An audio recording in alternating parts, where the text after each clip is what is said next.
So, Professor Charlene Wilkinson, thank you very much for coming and thank you very much for being part of this interview, which is a project from my university, Universidade Federal de Santa Catarina.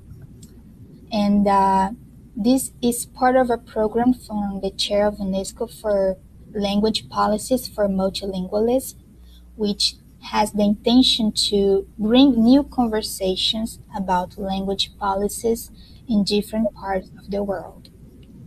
So, for this specific interview, I decided to talk about Guiana, and the reasons are quite of clear because Brazil and Guyana share a border, and we have a long-standing friendly relationship.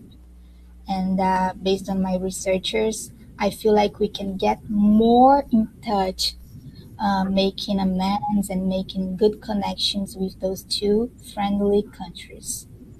The capital of Guyana is Georgetown, which is placed, uh, here on the coastline of the country.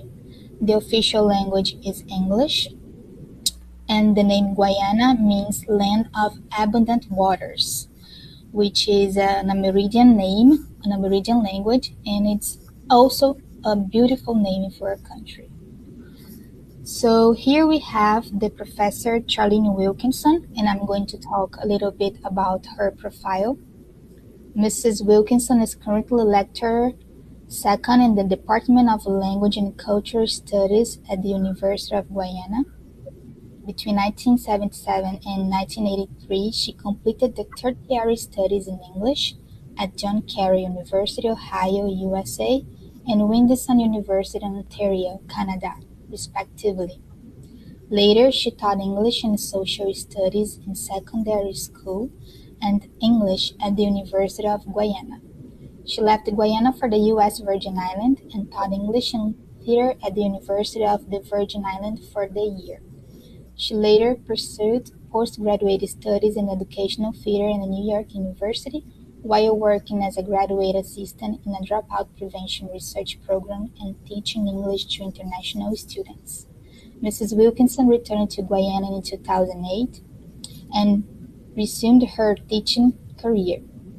She is a founder member of the Guyanese Language Unit Working Group and is actively involved in language rights advocacy. She envisions playing a significant role in the development of the Guyanese language unit and at the University of Guyana. But before I continue, I would like to give you space to also present yourself because maybe you want to say something more than what we have found in your profile on Google. So please, would you like to present yourself to us? Hi there. Good morning, Marie. Can you hear me properly? Yes. Yes. Okay. Well, yeah, that's in the past, and what is happening now is that the Guyanese Languages Unit has in fact developed and is in fact not that I am playing a significant role, but the language unit itself is playing a significant role in the development of the University of Guyana. And if I could go back to something you said about our geography, that we are close, Do you want but me to back the slide? I can put it put that back here. okay, yeah, oh, great. Yes, Yeah. you mentioned we know so little about each other, and that is true. But I wanted to perhaps underscore everything we talked about today about languages and people, because to talk about languages really is to talk about people and their importance and their work and their development as people. And the people who belong to this space more than any of us who came later to this space in a condition of enslavement or indentureship are the indigenous people of both Guyana and Brazil, which to them those names are very new names because they had their own names for these spaces and they still do have their names. And in many cases, almost in every case, the borders that you're looking at now that separate Guyana from Brazil do not really exist for those people because they travel across them almost on a daily basis, and they even share agricultural collectives across the spaces. So I think it's important for us to understand that.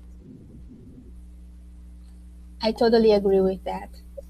Yes, So we can move on. So yes, you please. presented yourself, and I'm really glad you did it. And here we are sharing the Guyanese Language Unity, which is the website you are enrolled in. It is a Department of Language and Culture Studies of the University of Guyana. And I was taking a look at it, and I thought it was really interesting. You have some articles talking about indigenous policies, some articles talking about the Caribbean policies, and it is a very good space to get in touch a little bit more with the Guyanese language unit. And I could see through those papers a very good interaction between the Caribbean community as a family, creating bonds of researchers, using the language as a main resource for this. And for the people that are going to watch this video, I really recommend you guys to click on the link and take a look at it to know a little bit more about this program, which is a very important program to open the access to information across borders. And based on that, we are going to start this interview. I have decided to divide this interview in three sections. The first one is going to be with general questions, the second one more specific, and the last one is going to discuss a little bit about the relationships between Guyana and Brazil. So the first question is based on the website that I showed to us, to you, and to uh, the audience.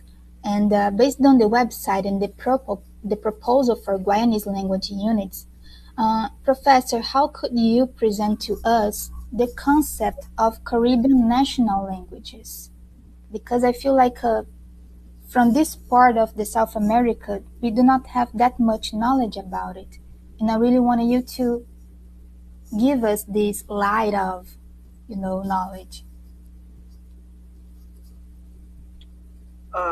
Explain to me what you mean by present. How you define the concept of working together as a Caribbean national language unit. Oh, so you're talking about going beyond Guyana to Yeah, having. Oh, wow. So you're leaping ahead into the future. no, I mean, based on this, based on this website, I could see some papers that bring this unit, and I could see that not only Guyana, but Guyana, Jamaica, and other Indeed. part of the even work together and work together as a language unit, and maybe our I yeah, but well, let me go back to something that maybe I should do before you even, when you showed us the first photograph of the languages unit, it made me remember right away how this originated. But even before we talk about the photograph, let's talk about how the website itself originated. This website came into being in 2016, long wow. before, yes, long before the unit itself was even created. It's just that later on we doctored it up. It was originally called the Working Group for Language Policy. And the person who created the website, and this may sound ironic, but it's our history. The person who created the website is somebody who said to me, Charlene, you're doing a colloquium on languages, which we offer to the university.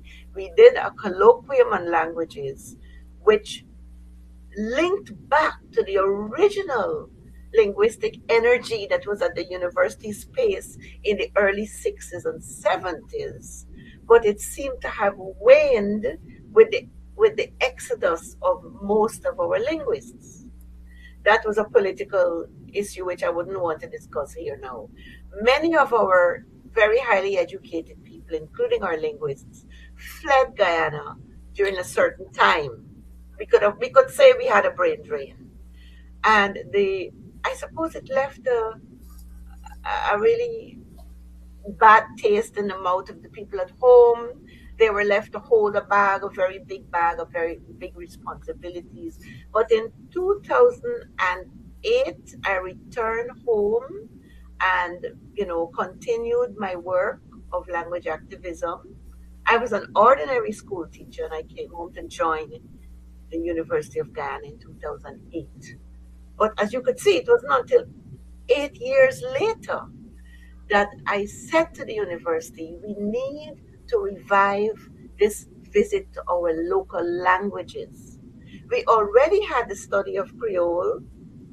We had a certain amount of Creole linguistics being studied within the larger Eurocentric kind of linguistic study that is still very much in place in Guyana at the university. But the person who recognized that we need a website was herself English born, but her father was Canadian. And she attended the colloquium in languages in 2016. And she created a website. Her name is Corinne Sharples. And she's very important because to this day, she continues to work with us voluntarily. And it's very important for us to recognize and to honor these persons, right? So let me, putting that in context also says that when the outsiders recognize that we on the inside do not really speak English natively, then that is when we kind of get up and see ourselves as though reflected from a different mirror, so to speak. We see ourselves differently when others say to us, but English is not your native language. We just listen to you, but we don't listen to ourselves in that reflective way that a study of linguistics allows. So I don't know if I'm jumping too much far around. Right now, we are now recognizing the urgency of the study of linguistics. And you cannot leave that out without understanding colonial history, the history of genocide, colonialism, the loss of language through colonialism, and the importance of Guyanese now reflecting on ourselves and decolonizing our minds and our curricula. And that's a huge task. A huge task. Because, I mean, look at you. It takes, again, somebody not Guyanese to recognize how important it is for us to look at our languages. Right? I mean, okay, over to you. Over to you. No, I mean, it was really something to take a look at, and I feel like you kind of already answered the question. Like this perspective of embodied yourself of identity. So the Caribbean national languages, this intention to build together the sense of who we are based on the past. And Yeah, could yes, understand. yes, indeed, indeed. And I am a native Creole speaker, Creolese, but Creolese coming as it did, as I call it, one of the most modern of languages because it emerged on the slave plantations of the so-called New World. Um, they are African, all the Atlantic Creoles are African languages. The grammatical structures of the Atlantic Creoles are indisputably African languages. The lexicon or the way they're lexified had to do with language contact. Which peoples came into contact with which peoples? So we have lots of European lexical items in our Atlantic Creoles, like say the ones that were the plantations that were colonized by the British have large English lexical items, a large number. The plantations that were colonized by the Dutch, they would have Dutch items. French, they would have French lexical items, and so on. And the real linguists will tell you the story in more technical terms. I am definitely, I learned my linguistics. I tell people in jest, I say I learned my linguistics in the streets out of absolute need. I didn't get a PhD in linguistics. I just did a few courses at the master's level. But because my academic degree is in literature. Yeah. But my language activism forced me to learn about linguistics. I think my strength is more in sociolinguistics than in descriptive linguistics. Yeah. Okay. So we can move on to the next question, which is from this Caribbean perspective and based on what we have discussed so far, what the main topics that define, in your opinion, the Guyanese language policies? Before you answer, something that you said got really my attention was like you have to step out of Guyana to learn more, if I understood it correctly. And so, this got my attention because why? Like it's like Guyana has the importance of the educational background.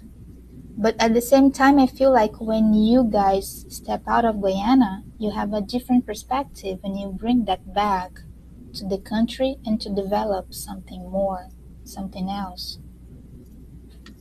Yes, I think when anybody steps out of their own comfort levels and visits another space, they see themselves reflected differently. It doesn't matter whether you're Guyana or Brazil, and that is an important, it's psychologically very healthy to move and to see and experience difference so that you can come back to yourself bigger and better. And you see what is good about you, you see what needs to be improved about you.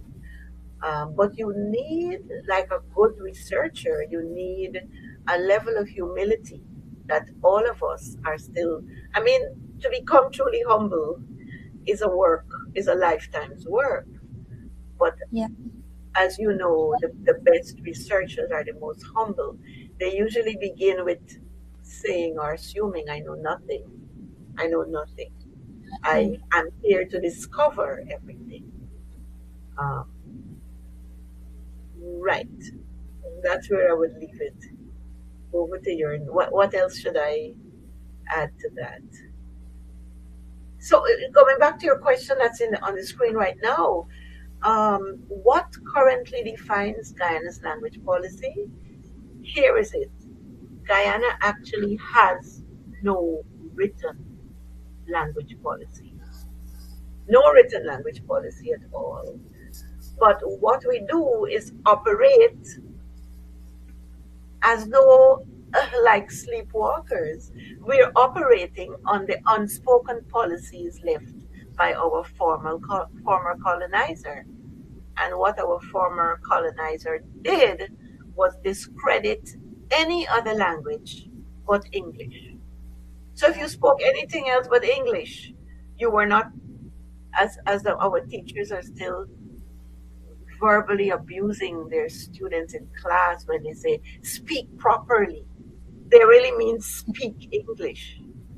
But I keep insisting to my colleagues and students to say speak properly to somebody is verbal abuse because it suggests that what you speak is not proper. It's wrong. It's wrong, it's dangerous.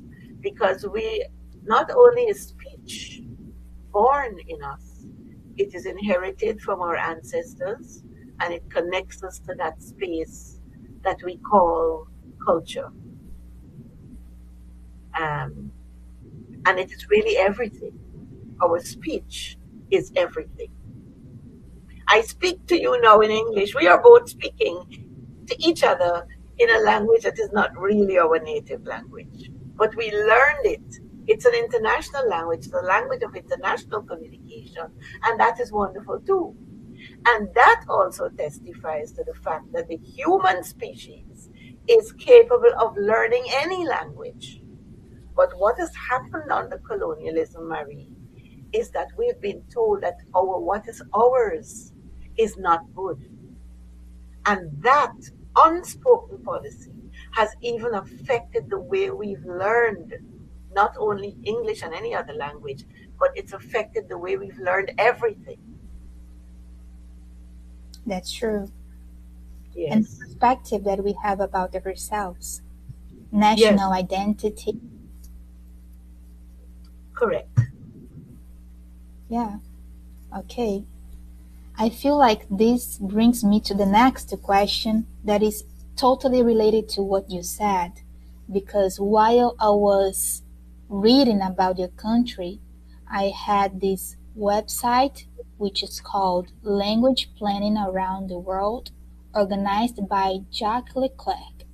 And in this website, he explains that Guyana's language policy is one of non intervention. There is no proclamation of an official language in the Constitution of February 20th, 1980, as amended in 1996. No law proclaims English as an official language, but a few laws occasionally mention English as a mandatory in certain commercial, electoral, or judicial activities. Under these conditions, under these conditions, all official state activities are conducted in English. So my question based on this website information, my question to you is how do you interpret this non-intervention view and its impact on Guyana's linguistics development? But I feel like you kind of started to answer this question on the previous question. Right. I'm not sure I don't want to interpret what might be a legal term wrong. The non-intervention view. Let's see if we can figure out what he really means by that. In other words, it's saying since there is no proclamation of an official language, then we cannot insist, we cannot intervene in linguistic situations that are not English to insist on English use. That is how I'm seeing what non-intervention means. What do you think it means? We were discussing about this information in our class yesterday, and my professor, Professor Gilvan, he told us that there is no information in the English Constitution that the English is the official language because they already know. And maybe this is something that can be used in another contexts. It's like you do not have to say official, but it's English is the official language of Guyana. But I mean, like you don't have to say something because it is already clear. Because when you use the English in education context, in document context, judicial contexts, it kind of it is implied that the official language is English. But I was very confused with this website because I was really interested in understanding this non-intervention Yes, it's a because funny word. I Yes, do not believe there is no intervention at all in a country related to linguistic politics. As you said before, like you have to do something to make clear that besides English, there are other languages in Guyana, and the population should be proud of it, should be proud of using it, communicating in other languages, not only English, which this is an intervention from my point of view. Yes, I don't want to really delve into it. As you speak, I am Googling the term non-intervention because I've never heard the term before. Oh, can I read what I'm getting? Can I read this Sorry, to you? can Can I read this yeah, to you? It yeah, says, go ahead.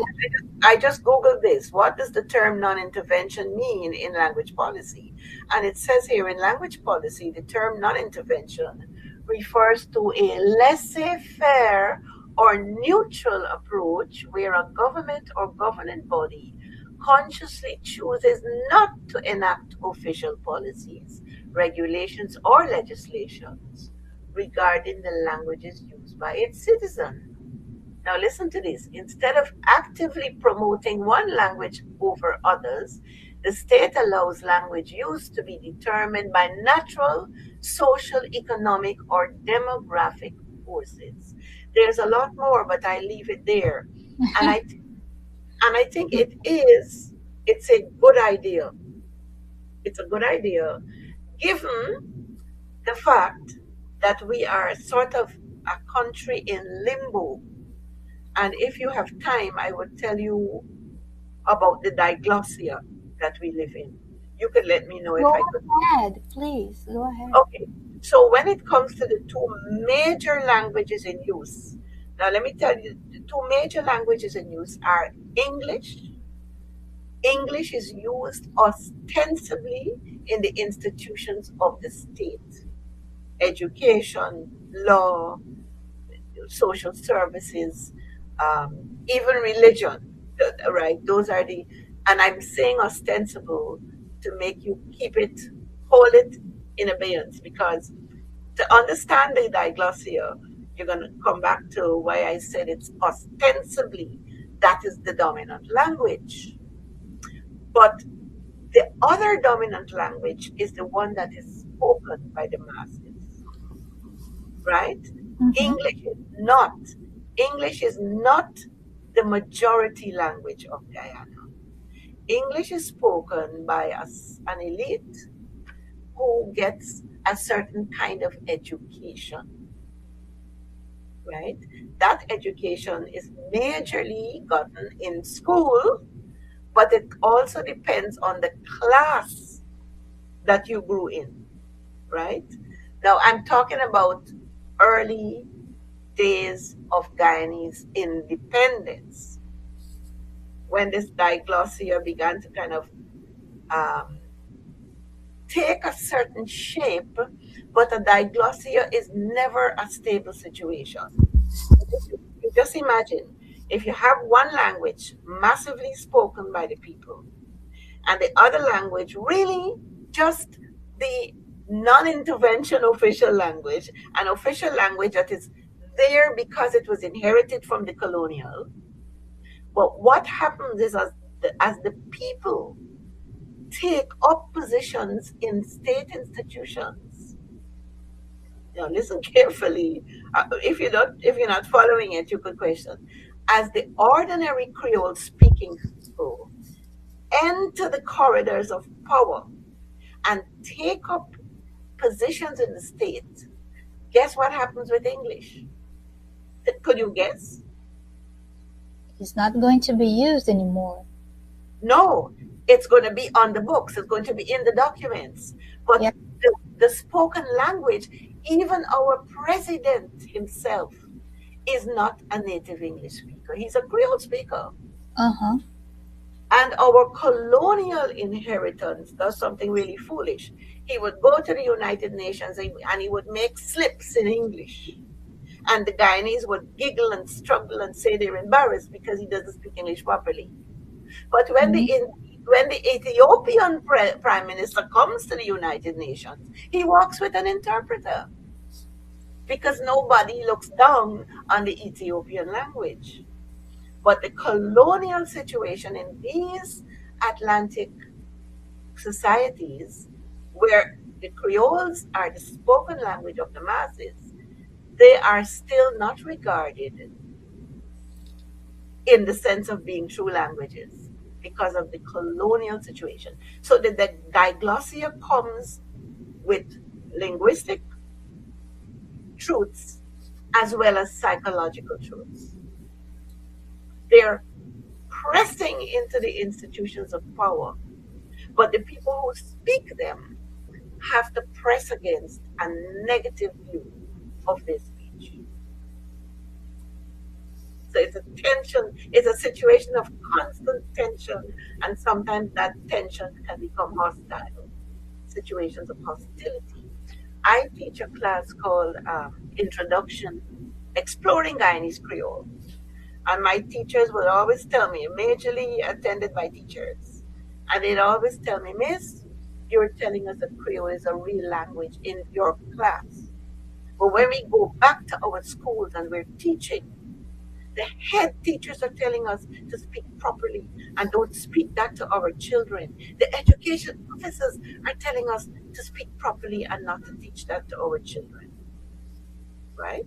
So you have pockets, very large pockets, of unenlightened persons with negative self image, but there is a move in Guyana to begin to tweak that, and it is showing up in the new curriculum plans that the ministry is making. Albeit, I would insist that the new curriculum plans that the Ministry of Education is making are still very modest and even apologetic. They're speaking about home language and the importance of inclusion of home language, but they're doing it as though they're still apologizing for home language. You know, they're still saying, but the real language we have to get to is English. It's there, it's opening a door, but the door is still very apologetic about our native tongues. Wow. This is so deep. It's very deep. Very deep. Yeah, I mean, here Yeah. we have, I don't like to compare the history of countries, but in Brazil we had multiple native languages that were oppressed and cancelled to put the Portuguese in its use. Yep. And the official language of Brazil is Portuguese. And the second Exactly. one is Same thing. Brazilian Yeah. Sign Language. But we have so many languages spoken here from immigrants from, I don't know, Italy, immigrants from German, even the indigenous community.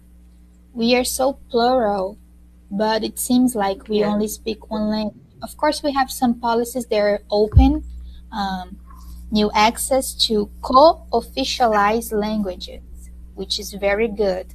And this happens quite a lot in the north of Brazil with the indigenous languages. There are co-official languages of Brazil, which is Beautiful. impressive. Yes. You know, there is something about empire. There's something about empire building and capitalist economy that seems to be wanting to create a kind of melting pot of oneness, of sameness, as though there is something wrong with diversity.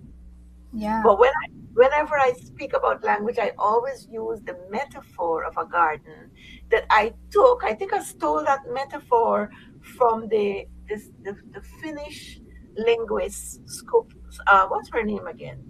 Skutnap Kangas. I've forgotten her first name, but her last name is Skutnap Kangas. And I think she's from Finland or Sweden, one of the Scandinavian countries.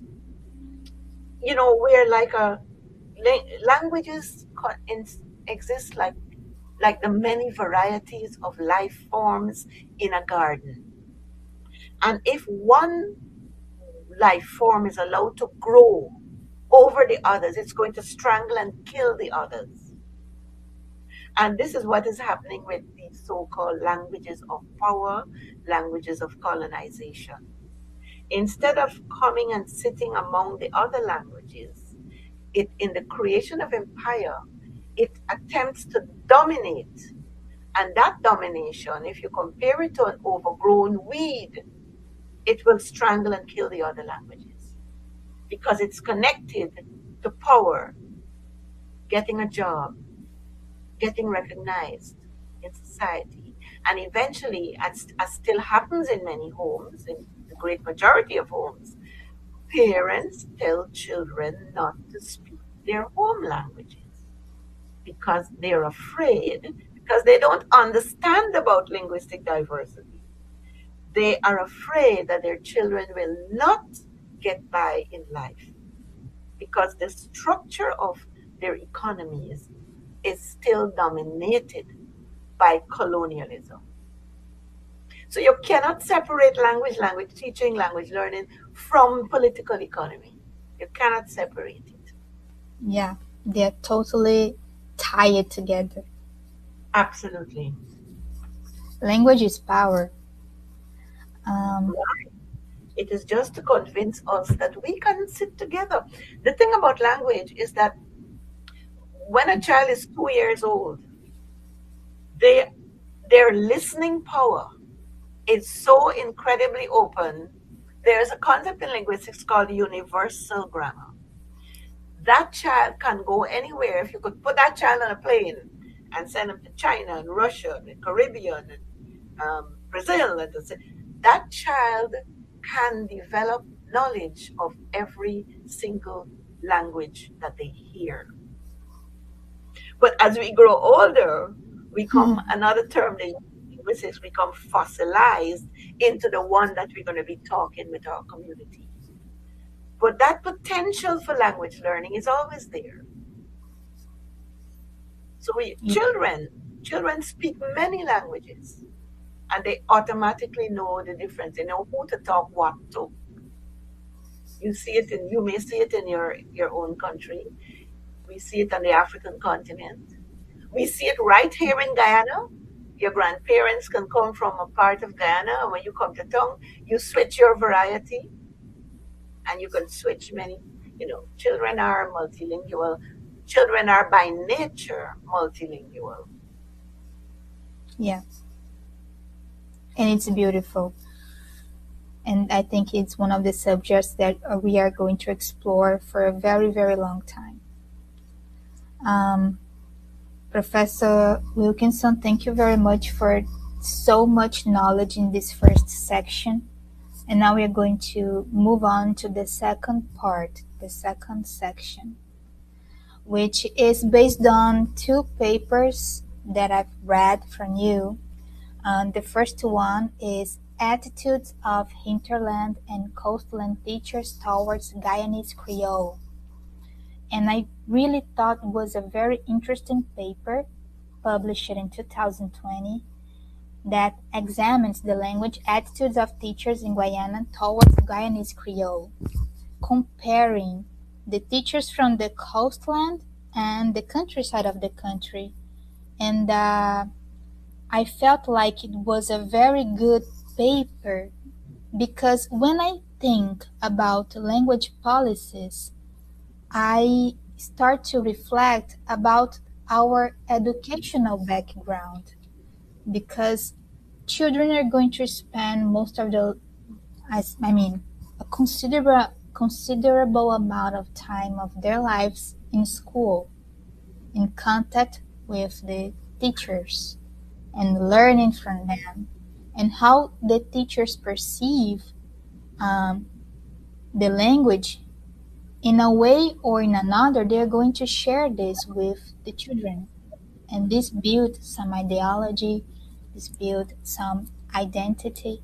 And based on this paper, it came up this question, which is how do language policies and practice in the education system contribute to the strengthening or weakening of language policies?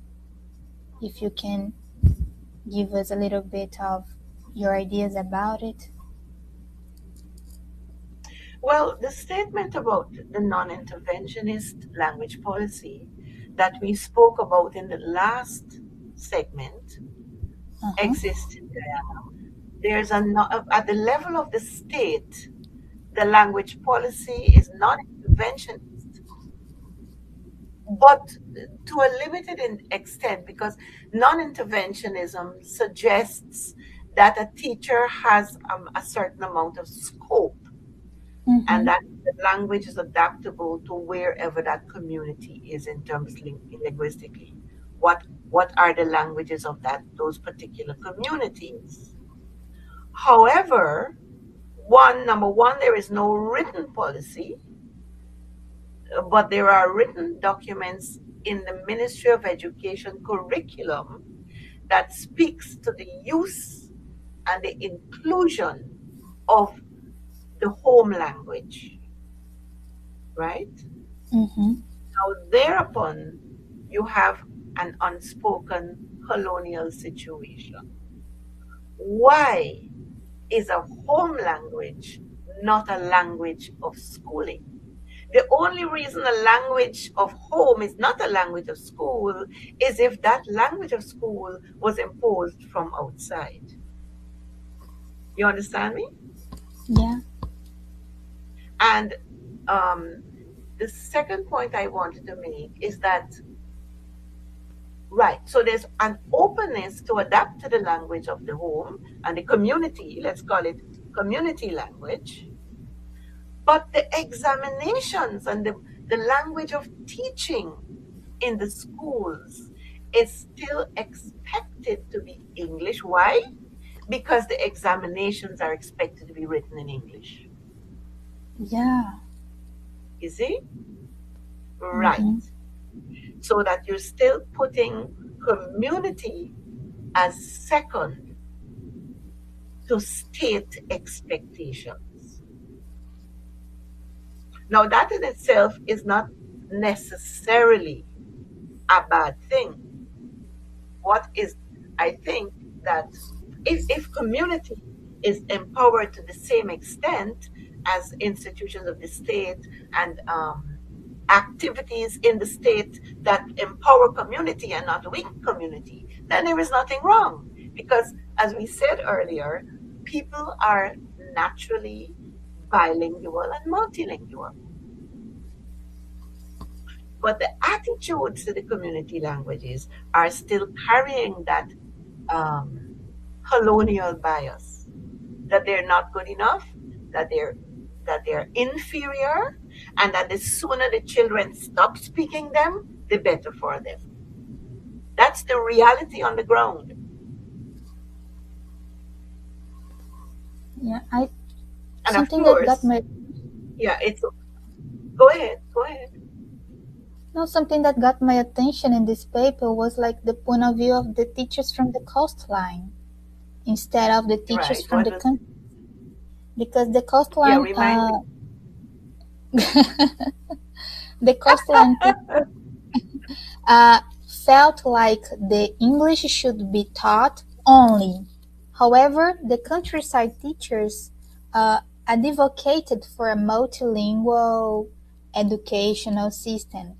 And based on your paper, it's because they have more contact with native indigenous people, with different communities, more than the teachers from the coastline. Yes, it was Opening done. should writing It was a perspective. mm, it was a Sorry. quantitative survey, and that is what it showed at that time. We actually did we collected the data earlier than 2020, and we were Oh. writing the paper a few years later, but it wasn't much earlier, just a few years. And that Uh-huh. is the situation. That was the situation then. But as I said to you, well, before I go, well, yeah, I could say this: diglossic situations are usually very fluid, um, where a Mm-hmm. few years ago a child would never say to you, I speak Guyanese Creole, right?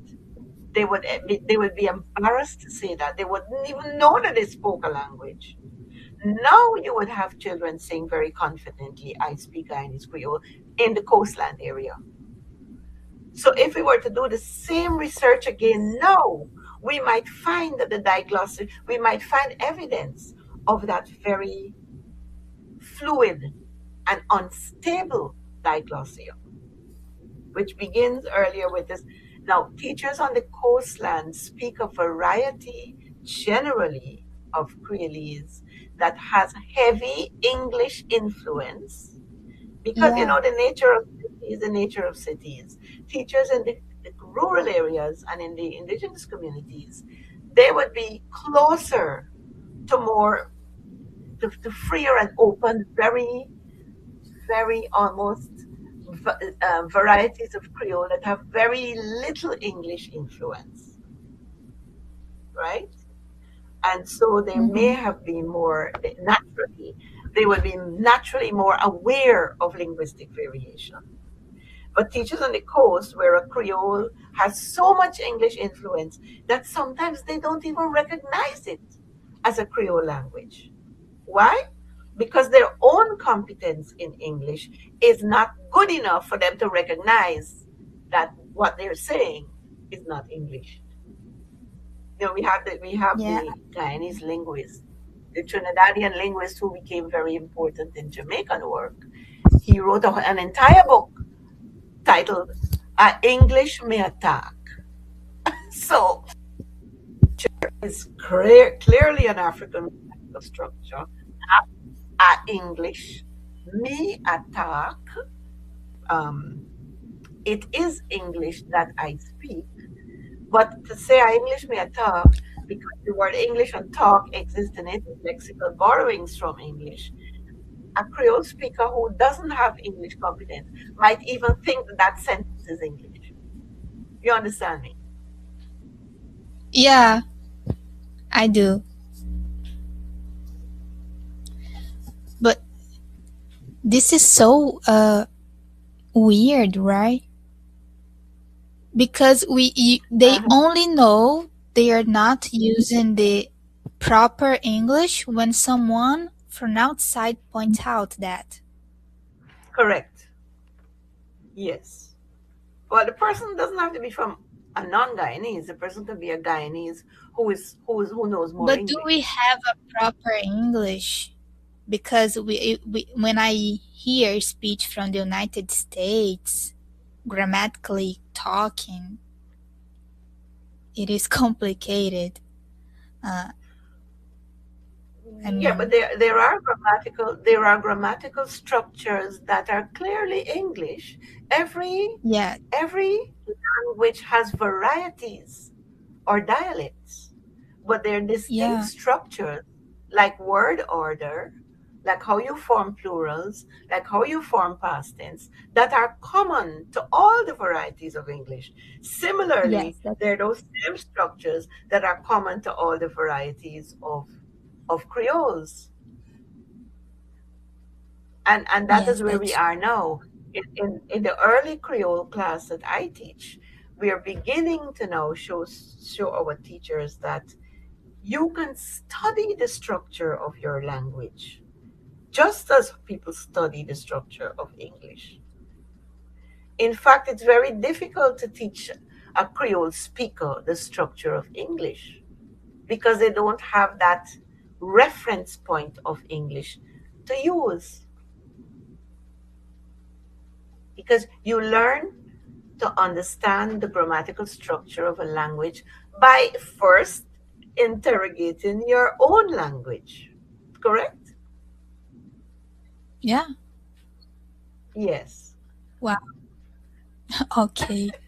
I think we can continue this discussion with the next information because in this paper there is a part when you guys, because it was a paper written by two, that the speakers of indigenous languages are shifting to either the official language English, either the official language English or the lingua franca, Guiana Creole.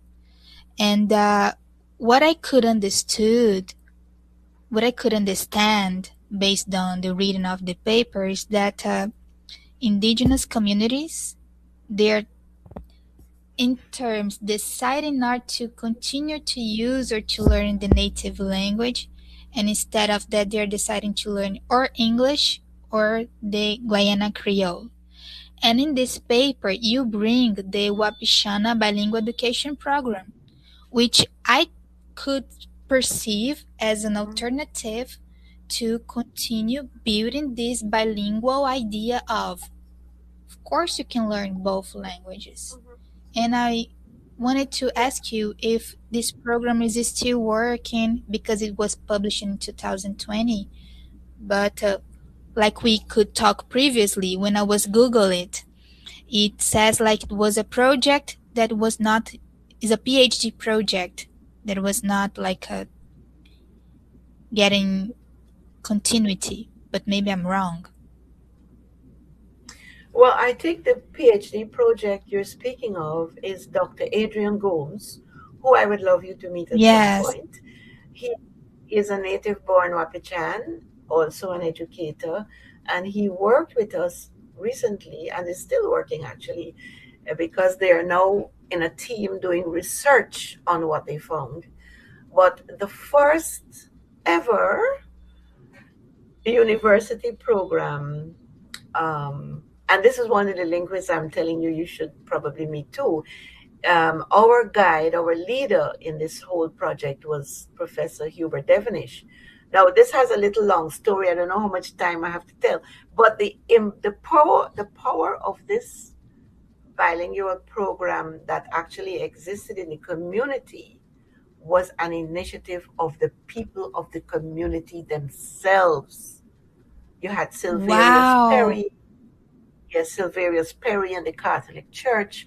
They actually said to the church, we want our language. The church said to them, what could we do? We want our language in the schools. And so they began a pilot in 3 nursery schools. Now, but let me go back to the PhD. While that was happening, or around the same time, Dr. Adrian, Wapichan native speaker, went off to do his PhD in Europe. Right. So, and yes, and that is the PhD you have before you. It's his work, theoretical, as a person studying abroad, writes a thesis and so on. But when he came back to Guyana, I will confess that I personally grabbed him up. I almost kidnapped him. You have to work with us, because after the Ministry of Education saw the potential of this community initiative in 3 nursery schools, the ministry approached the University of Guyana and they said, we want you to pick this up and expand it.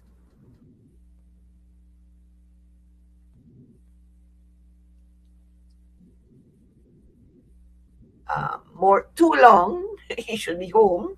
The minister Professor Devenish said, wanted to develop this program. The ministry wanted to develop the program. The minister but the wanted to expand this program. The Ministry of Education wanted to expand the program throughout the Wapichan region. So not only 3 schools now, but 18 schools across the entire region of Wapichan speakers. And so they approached the University of Guyana and said, we would like you to carry this program for us. And we called the linguist that we thought was I thought was the most qualified for this. I still do think he's the most qualified for this, because he does not apologize. Where I've noticed that many educators are still apologizing for our languages, he does not apologize. He uses all the most recent research findings showing that true bilingualism can only properly develop if the language of the community is given prominence in the education process. And that is the bottom line of what we did. When we created that program, and I think the magic of what we did, we didn't just make it something to be in a community. we made it a university program. And so that program can apply to any other language. And any teacher can now take it and help to bring the language of their community side by side with English. So I'm sounding proud. I am proud. Yeah, I'm Are you also hearing me? proud. Yes, I am. I'm Mhm. also proud of this project. Yes, I'm glad it's getting more developed. And yes. I think this is the last part of this set of questions related to this paper, which is how do you analyze the general curricula of undergraduate programs in the literature in the critical training for multilingualism of future teachers? This is a question that I tried to make because it really got my attention about the identity and the ideology of those teachers in this paper. And I was like, how is this kind of literacy or this kind of professional education formed during the graduation time of the future teachers? Now in English, Marie, is it Marie or Maria? Maria. In English, the word literature refers to all the creation Maria, written Maria. word literature. Are you hearing me?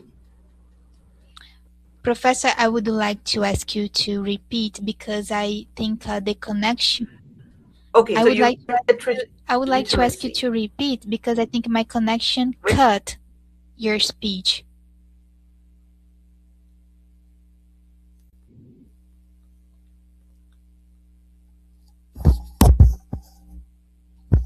Professor?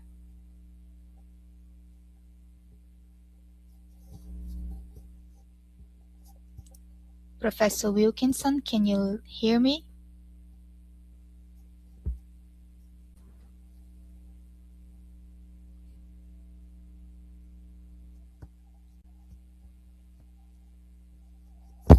Professor Wilkinson, please, can you hear me?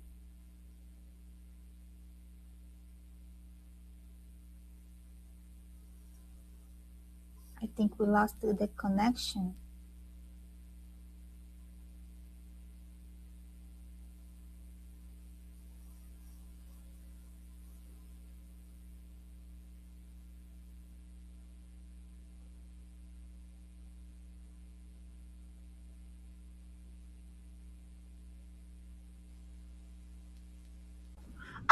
you're hearing me now? Yes, we lost connection, maybe? I don't know, but my audio, and I'm now turning them back on. Yes, we Okay. lost connection for a minute. We did lose connection for a minute. Oh my Yeah. goodness, I could not understand the beginning of your speech when you started to answer the question. I just listened, Maria, and after that you disappeared. Oh, you have to tell me what you last heard, and I could say it over. I just heard you asking if my name was Maria.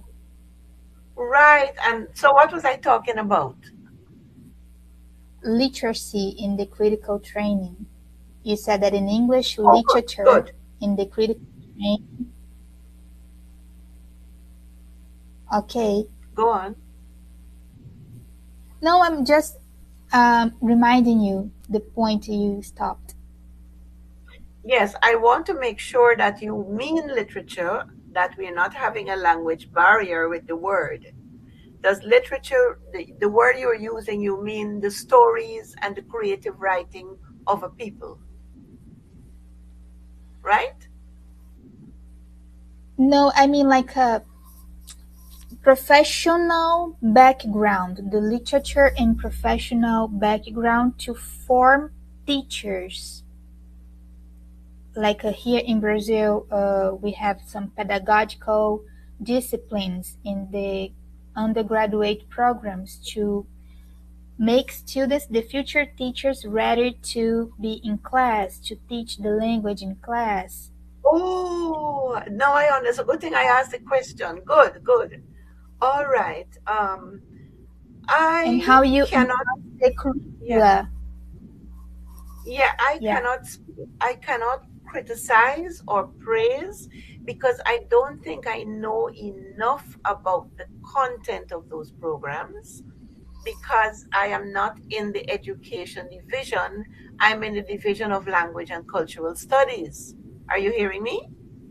Yes, it was a question that pops up in my mind because of the paper. Something that was my personal reflection, something related to identity, to ideology, considering the teachers from the coastline and the teachers from the countryside. Something that I was kind of trying to reflect, and I thought it was related to the curricula of the undergraduate Yeah, programs. but I can say right away, right immediately, I don't care what is really written in those course outlines. Because from the time those young teachers step into the classroom, they are made to feel inadequate because they don't speak English natively. They don't speak English fluently, that their real language is Creolese. And that language is not used as a language of education. So we are beginning the journey on one foot and instead of on 2 feet. And the one foot that we're hopping on is even injured because it is not.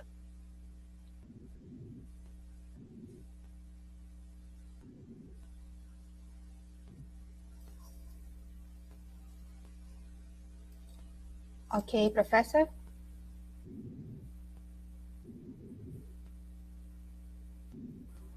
Are you hearing me? Yes, it was cutting the audio, but now I can hear you. Please continue.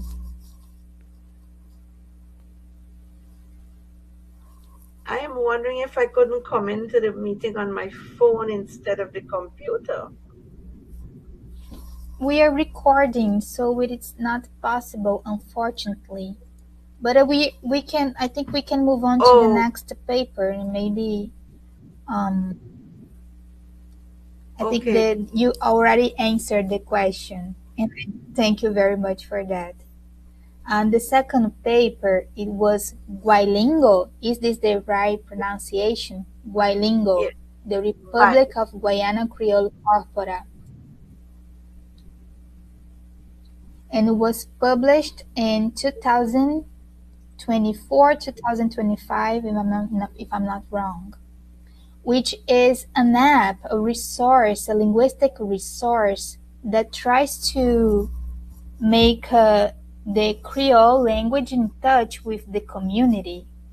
And I thought it was really interesting because nowadays we are using technology to help and to make us more open to linguistic politics.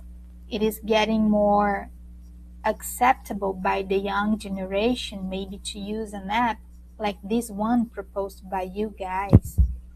And based on this paper, which I thought was really amazing, the project and everything, the question is, how do you perceive the use of technology in promoting Guyanese Creole and all the linguistic diversities in the country? Right. So that is well on this on stream now, and we have one person, Mr. Lance Hines, who is adamant that everything that has happened with our European dominant European languages, colonial languages in technology, you have translations between European languages. He's adamant, as well as one of the writers of this paper, um, Mr. Dianot and Mr. Mars. They're the technology people. They believe that whatever can happen for European languages should happen for the underserved languages of the world. And I totally support it. Um, my misgiving would be that, will the speakers of those languages have access to the corridors of power, or are those languages going to be used by a small educated elite just to promote their own work? I don't know if you're hearing me. I turned off my video. I think it's going to make the visual, the audio a I'm little bit. listening. I'm listening to you. Is it just an academic feat and we want to show the world how good we are, we could create these technologies? Or do we open the doors? Do these technologies open the doors to the empowerment of the people that took us to this language activism in the first place? I don't think we should lose sight of why we are doing this. Yeah, And we the have deal, the Google and Google Translator, and it should be open to plenty of linguistics and diversities and everything. I think they are yes, expanding this to the Google Translator. But while we do not have the whole language on Google Translator, this kind of app, it is a good access to information. right. And then who owns Google? Who makes all the money? I don't know that aspect of it, but those are important considerations. Are we just pawns in the game again? Or do we Yeah, now call the shots of the game? I These are, agree with you. yes, yes. The next question is, in this paper, you said that it was a collaboration with the University of Guiana. Guyanese Language Unit collection of original Guyanese Creole sources was curated, digitized, and manually transcribed by a team of researchers. And I was wondering, beyond the university, how is the government assisting those projects aiming to promote language policies? Um, you talked about the indigenous bilingual program previously, and it was something that started in the community, right? And after that, the university developed this researcher that you have mentioned is working with you guys, and you said that the minister wanted to expand it, and I'm really glad to hear that. But do you have any other informations related to the government assisting projects like this one that you have developed with this app? Or you mean in terms of the technical presence of the language, the presence on the internet? Um, Like sponsoring projects to using the internet to promote language policies, if the government is getting in touch with the university to sponsor and to expand projects like this one, like the Guilingo app. I believe that the previous project we spoke about has been getting more attention of the government. That is the one promoting nursery school education, because in language, because the chief, the deputy chief education officer is himself an indigenous person, and he Mm. understands very, very much the importance. I should let him speak for himself. So, but of course, ministries are very complex things. All kinds of different people with different awareness of language exist in ministries. But I know that that person in charge of Indigenous education is very keen on seeing it develop. Um, and where Guyana is positioned now economically with the finding of oil and all of that, um, we would have to be really a foolish set of people not to promote language education in every aspect, as well as to use the technology to take it where it could, because it means it without language empowerment, you can't really move to empowerment of people. You might have more money floating around in a society, but without true language education and that lack of understanding of culture and identity, I don't think you could develop a strong and confident people. But that is just me. I don't have we don't have data in the world to show us that right now.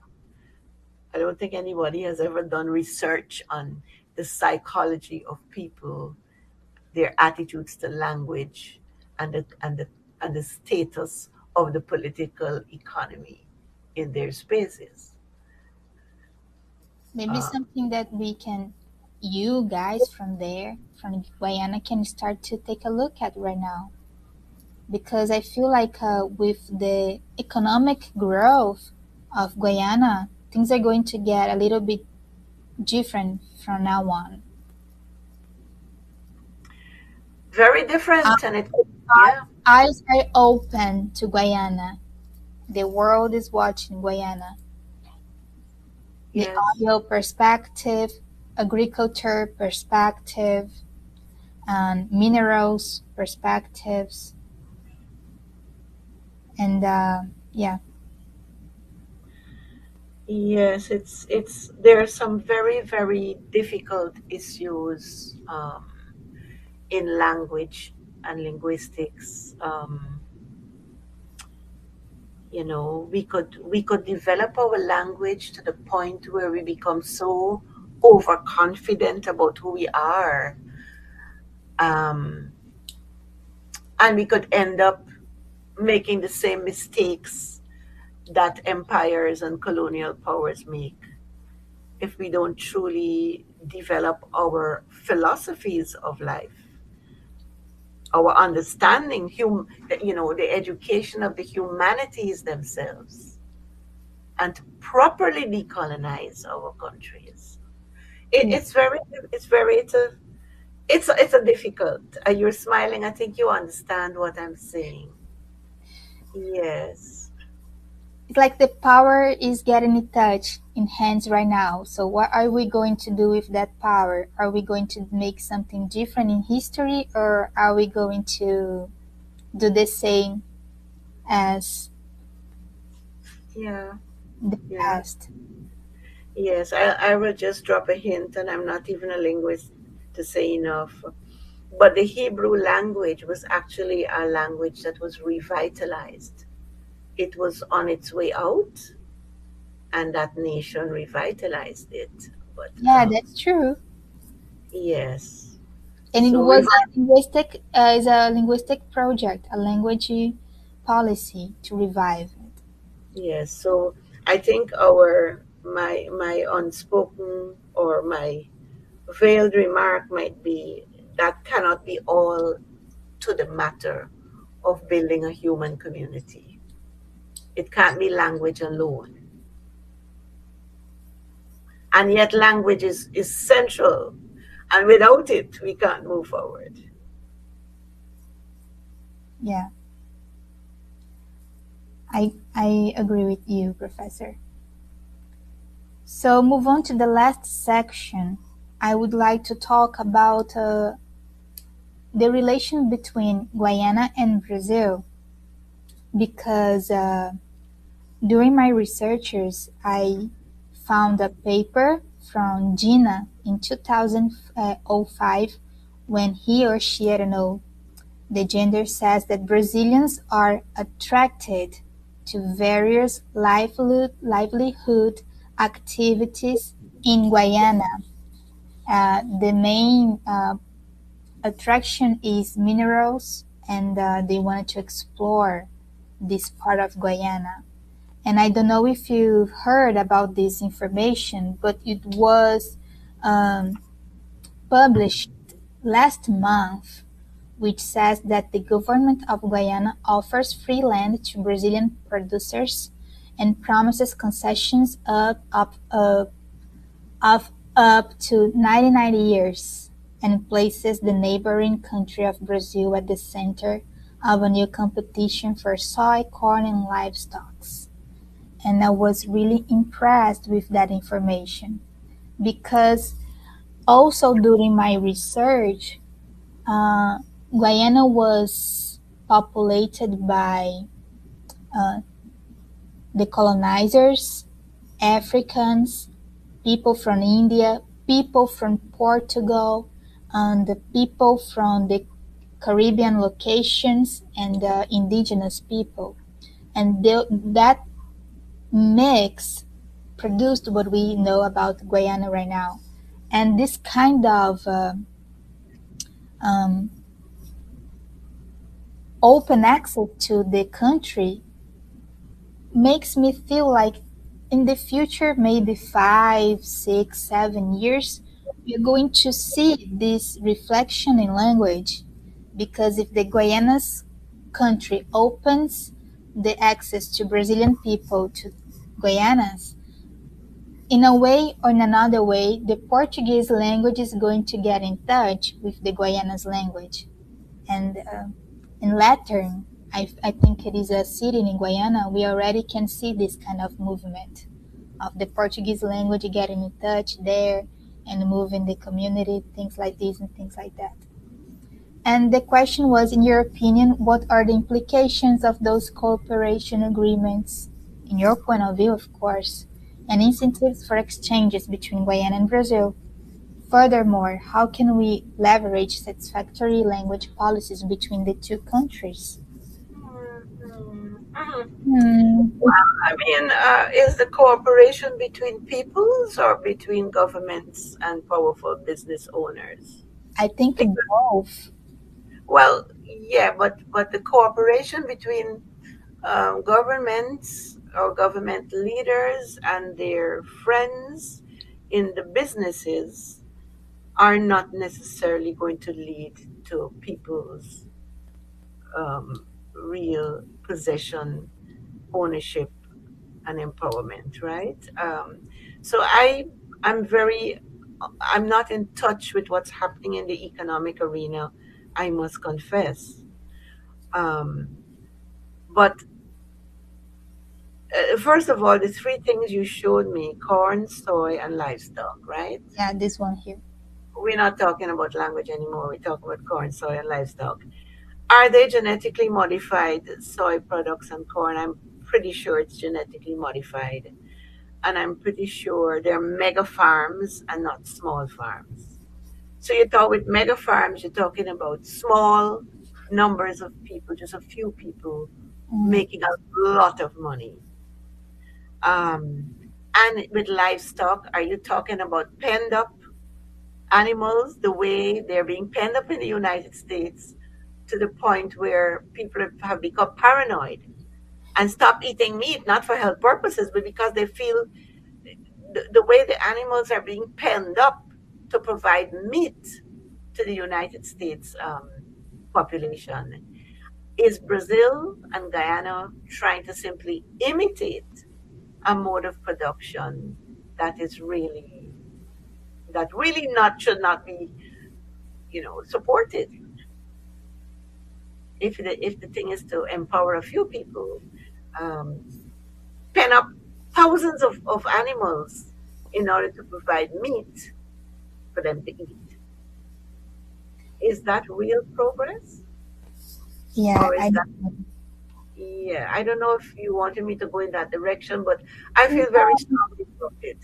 no, I'm glad you point out that because previously we talked that language and power are totally entitled and traced together. But I feel like in 90 years of concession is a lot of time, almost. And in the future, I have this impression, I have this sensation that we are going to have linguistics connections, more linguistic connection between those two countries. Right. Well, remember how we began. I'm not denying it. I'm not objecting to it. I love it. But remember how we began the conversation. There was always connection Yeah, before the Europeans drew their borders. There were always farms, shared spaces for agriculture, whether it's plants or livestock. Always. This Yeah. is nothing new. This is not new. What is new is that the people are not being consulted. Or maybe that's not new also. Maybe that's not new also. You are making me go back to my books like a primary school student. Is that Yes, good? it's good. It's good. Yeah, but you're opening another can of worms here to be discussed. It was something that got my attention. It was a new, I'm not, I can talk about me being a researcher, getting in touch with a country that I didn't know that much. Yes. I'm trying to develop my knowledge, and it got my attention, this kind of cooperation. And I really wanted to truly see your point of view about that. And I'm glad you did it. I think it was a very good answer. But I'd like to point out that we are about to offer all the languages as university level courses. You could come and learn our indigenous languages. You can always also come and learn Portuguese, and Portuguese can come and learn English at the university. And if you don't think it's properly developed, we probably can build it out some more. But that linguistic cooperation has already begun because we're online now. You don't have to fly all the way here to learn. You can learn online. We don't have to fly all the way to learn. We can learn online. Um, Yeah. yes. But being sincere with you, Professor Wilkinson, I'm really interested in flying to go to Georgetown and getting in touch with you and to learn a little bit more face to face and Sure. in touch with I, the culture. It I look makes a forward lot to that. of difference. I look forward to that, and I may look forward to even visiting your country too. I've only been Yeah. across. I've I've just I've just jumped across on the border to a place called Bonfim on the border of Lethem and Brazil.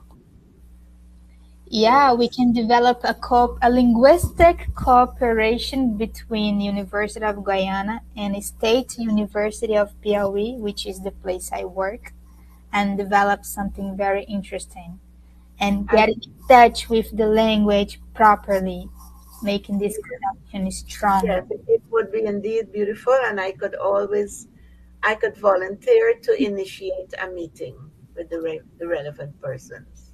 Yes, I already mentioned this interview with my coordinator from the university, and she is totally open to this kind of interaction and exchange. Beautiful. Maybe an internship, I don't know, between students from Guyana and students from Brazil. Yes, it would be lovely. Yes. So we right now finish this interview section, and I really thank you so much for your time.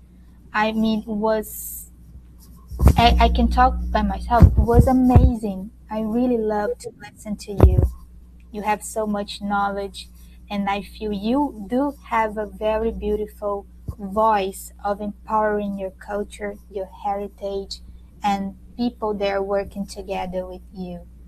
And there is something that you have said to me previously, and it was something like all of us should develop a political linguistics knowledge and advocate for political linguistics. And this was something that hinted and got inside my mind. And I really agree with you. Even if you are from literature, if I am from applied linguistics, if we have another colleague that is from education background, it does not matter. We all should be taking a look at linguistic politics at some point. And I open this space to give you the final speech. if you have something to say, please. Well, I probably would want to also give credit to two more linguists. Professor Walter Edwards, who is now at Wayne State University. He was the pioneer for studying indigenous languages in Guyana. And there are several little, what we would call word lists, but we call them dictionaries of language for Akawayo, for the Kalinia that he spearheaded. Um, there is Professor Johnny Rickford, who didn't do indigenous languages. He did studies in our Guyanese Creole. But I will end with something he said years ago when he was talking in Jamaica. He said that if everybody could become a linguist, the world would be a better place. I Mhm. don't, he may not even remember saying it, but that stayed with me. And that stays with me right now. It make from that moment we had that previous conversation, that sentence made my day. Was revisiting that all the time. Oh, that's true. That's totally true. Open-minded. Yes. Professor Wilkinson, once again, thank you very much for your time.